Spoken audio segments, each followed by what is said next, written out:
Hello दोस्तों, मैं doctor Gita Awasthi नई कहानी के साथ आपसे मुखातिब हूँ। दोस्तों, कभी कभी मंजिल दूर जरूर लगती है लेकिन मिलती ज़रूर है। इसी शीर्षक से कहानी प्रस्तुत है, मंजिलें तो मिलेंगी। सालों से नीरजा की शादी ढूंढी जा रही थी, मगर कहीं बात पक्की ही नहीं हो पा रही थी। दादी ने तो जाने क्या क्या कहना शुरू कर दिया था। पंडित जी से कुछ पूजा कराओगे तब बात बनेगी। जाने कौन से नक्षत्र में पैदा हुई है कि शादी का लगन ही नहीं आ पा रहा है। दादी के व्यंग वाणों का माँ के पास भी कोई जवाब नहीं था, क्योंकि सच था कि शादी कहीं तय ही नहीं हो पा रही थी। वे खुद इतने परेशान थी कि महीने में एक बार रामचरितमानस का नवा पाठ ज़रूर करती थी। किसी भी मंदिर के सामने से निकलते हुए माथा टेकना वे कभी नहीं भूलती थी। पर पता नहीं क्यों भगवान आशीर्वाद देना भूल जाते थे। पिछले दिनों पास के शहर में बात चली थी। लड़का इंजीनियर था और फिर नीरजा भी तो एमए पास है, मगर बदकिस्मती से लड़का 2 वर्ष छोटा निकल गया। अब कोई जानबूझकर तो 2 वर्ष बड़ी बहू नहीं लाएगा। पहले पता होता तो कुंडली में गड़बड़ करवा देते। नीरजा की सहेली का चचेरा भाई आया था। उसने तो नीरजा को देखा था और नीरजा उसे पसंद भी थी, मगर लड़के की माँ की शर्त थी कि लड़की गांव की नहीं लाएंगे। अब उन्हें कौन बताता कि गांव की लड़कियां तौर तरीके सीखने में शहर वालों को भी मात कर देती हैं। विधायक के भाई से बात चलाई थी। बिटिया पढ़ी लिखी है, सुंदर है, आचार विचार वाले घर से है, रिश्ते में कोई कमी थोड़े ही निकाल सकता है।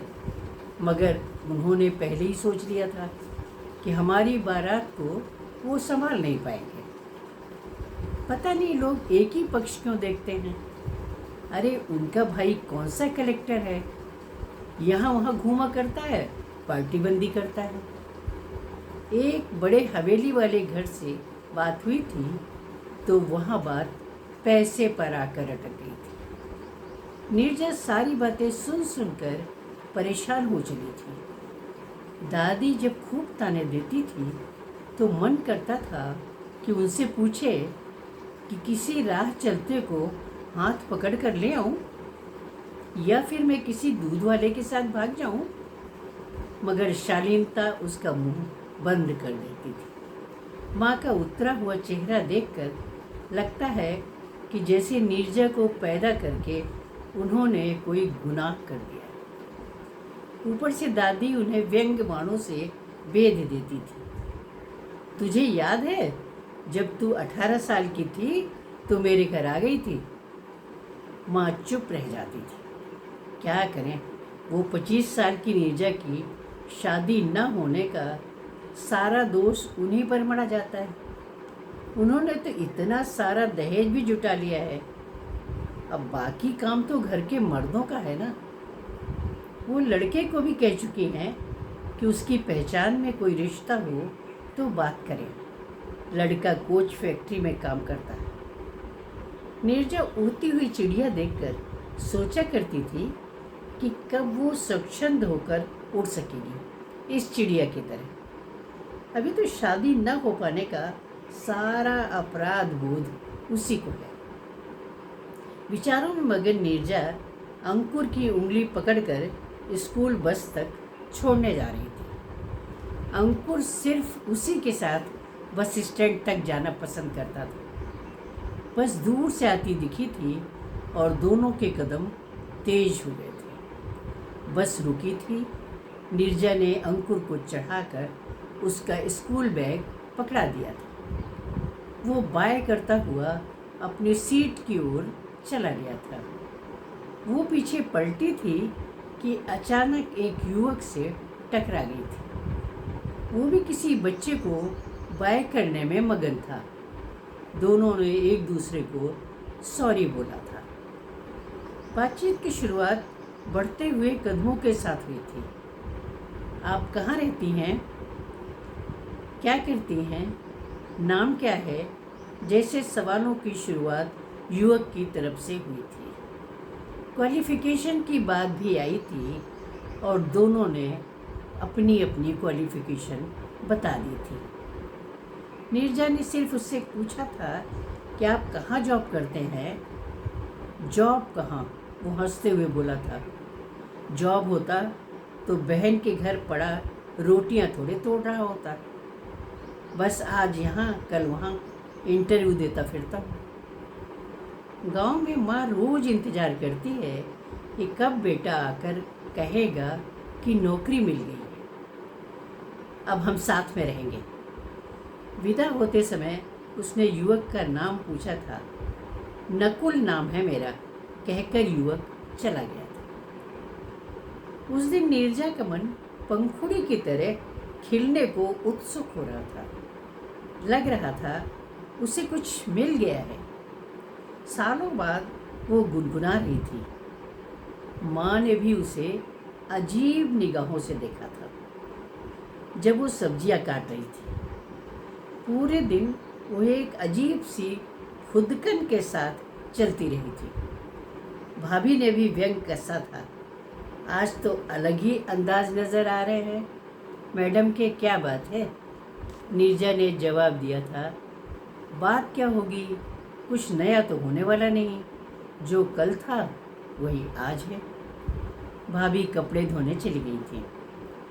रात को सोते समय तक वो नकुल के बारे में ही सोचती रही थी। उसकी शादी की समस्या कोई बड़ी समस्या नहीं है। नकुल की तो रोजी रोटी का सवाल है। उसकी माँ गांव में एक छोटी सी किराने की दुकान चला रही है। बस रोज का खर्चा मुश्किल से निकलता होगा। ऐसे लोग भी तो दुनिया में अपनी अपनी समस्याओं से लड़ रहे हैं। सोचते सोचते नीरजा सो गई थी। सुबह नीरजा उठी थी तो एक नई सोच के साथ। दुनिया में करने के लिए बहुत कुछ है, सिर्फ शादी नहीं। उसे सामने एक बड़ा पहाड़ दिख रहा था, मगर उस पर बकरियां चढ़ती हुई नजर आ रही थी। वो भी एक बकरी की तरह पहाड़ चढ़ी जाएगी, कोशिश करेगी तो। उसने अंकुर को जल्दी जल्दी तैयार किया था और उसको अपना स्कूल बैग लगाने को बोला था। आज रास्ते भर उसकी धड़कनों की गति बढ़ी हुई थी। पहुंचने पर नज़रों ने पूरी सड़क का नज़ारा ले लिया था और उसे एक किनारे पर खड़ा हुआ नकुल नज़र आ ही गया था। अंकुर को बस में चढ़ाने के बाद वो जल्दी से पलट गई थी ताकि फिर कोई और उससे न टकरा जाए। नकुल और नीरजा दोनों ही बाकी लोगों से हटकर दूर खड़े हो गए थे। नकुल ने पूछा था, कैसी हैं? नीरजा ने धीरे से सिर हिलाकर हाँ में जवाब दे दिया था। नकुल ने आगे बढ़ते हुए बात शुरू की थी। सोचता हूँ कुछ स्वरोजगार ही किया जाए। नौकरी तो मिलने से रही। बहन के घर कब तक रहूँगा? सच कहूँ तो शर्म आने लगी है। उनकी गृहस्थी में 4 पैसे तो कभी खर्च करता नहीं, बस पड़े पड़े खाता हूँ। घर के काम में थोड़ा बहुत हाथ बटा देने से थोड़ी चल जाता है। फिर उसने नीरजा से पूछा था, आप क्या सोचती हैं? नीरजा ने ससंकोच जवाब दिया था, मैं क्या कह सकती हूँ? आपकी पर्सनल लाइफ है, आप ही सोच समझ कर निर्णय ले लीजिए। जहाँ तक समस्याओं का सवाल है, स्वरोजगार में भी बहुत आएंगी। सबसे बड़ी समस्या तो धन संबंधी। अगर पूंजी बैंक से भी लोन मांगी जाए तो भी जमानत के तौर पर कुछ चाहिए, वो मैनेज करना, गारंटी लेने वाले वगैरह बहुत झंझट होंगे। अब आप देखिए कितना मैनेज कर पाएंगे? अचानक नकुल ने पूछा था, आपने एमए किया है ना? किस सब्जेक्ट में? नीरजा ने कहा था, इकोनॉमिक्स में।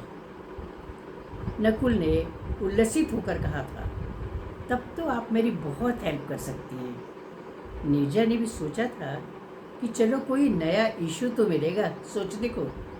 अभी तक तो सिर्फ शादी के बारे में ही सोच रही थी।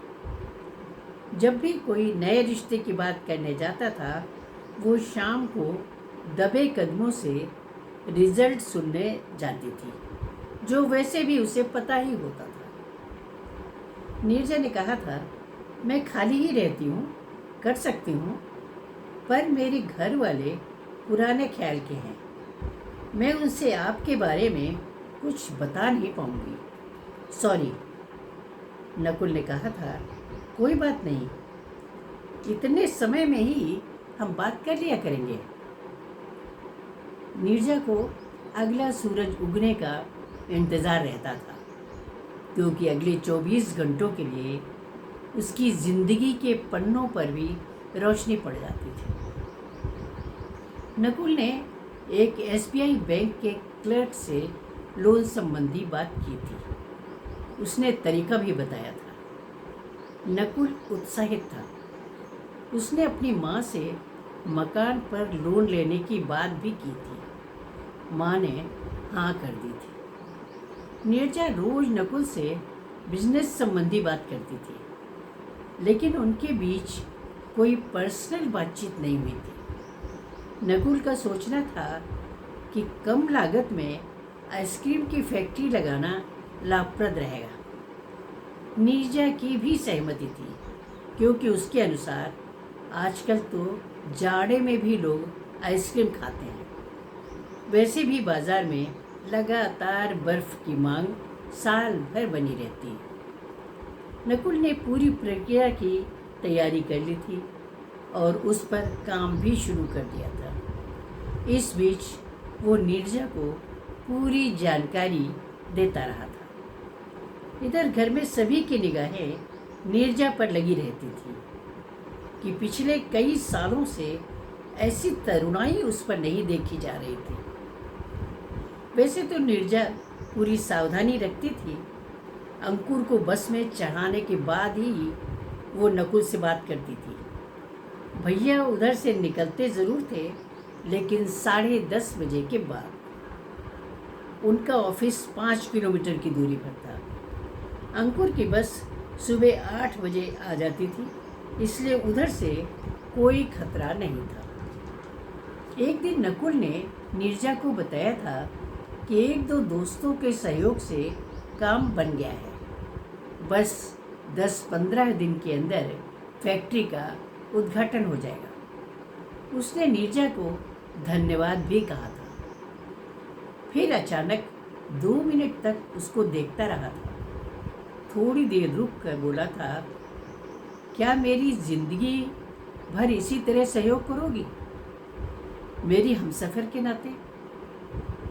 नीरजा कांप कर रह गई थी। उसका सपना भी यही था, पर प्रस्ताव सुनकर वो घबरा गई थी। फिर बोली थी, लेकिन आप ब्राह्मण और मैं गोयल, समाज व परिवार स्वीकार करेगा क्या? नकुल ने कहा था कि अगर हमको अपने आप पर यकीन है तो कोई आड़े नहीं आ सकता। हमने अपनी पृष्ठभूमि बना ली है, वरना बिना समाज की सहमति के भी हम रह सकते हैं। नीरजा ने अगले दिन जवाब देने को कहा था। रात भर नीरजा मीठे कड़वे सपनों में उतराती रही थी। दादी माँ, भैया भाभी, बाहर बैठे रहते रिटायर्ड बाबूजी, इनकी क्या प्रतिक्रिया होगी? शायद उससे कोई रिश्ता ही ना रखे। हो सकता है कुछ दिन बाद भूल जाएं। सोचते सोचते वो जाने कब सो गई थी, पर सवेरे तक वो किसी निष्कर्ष पर नहीं पहुंची थी। सवेरे वो अनमने मन से थके थके कदमों से अंकुर को छोड़ने जा रही थी। वो सोच रही थी कि नकुल के इतने बड़े प्रश्न का वो क्या जवाब दे। बस आ गई थी। अंकुर चढ़ गया था, पर नकुल कहीं नज़र नहीं आ रहा। वो घबरा गई थी। हे भगवान, इतना बड़ा सवाल पूछकर गायब हो गया। अगर शादी के बाद ऐसा होता तो क्या होता? वो वापस मुड़ी ही थी कि नकुल लगभग दौड़ता हुआ आया था। उसकी सांस फूल रही थी। उसने बताया था कि भांजी को बुखार आ गया था, इसलिए वो स्कूल नहीं गई और वो लेट हो गया। उसने सॉरी बोलकर प्रश्न का जवाब मांगा था। नीरजा ने हड़बड़ा कर हाँ कह दिया था। वो नज़रें झुका ली थी। चलते चलते नकुल ने कहा था, किसी बहाने से 11 बजे आ जाना।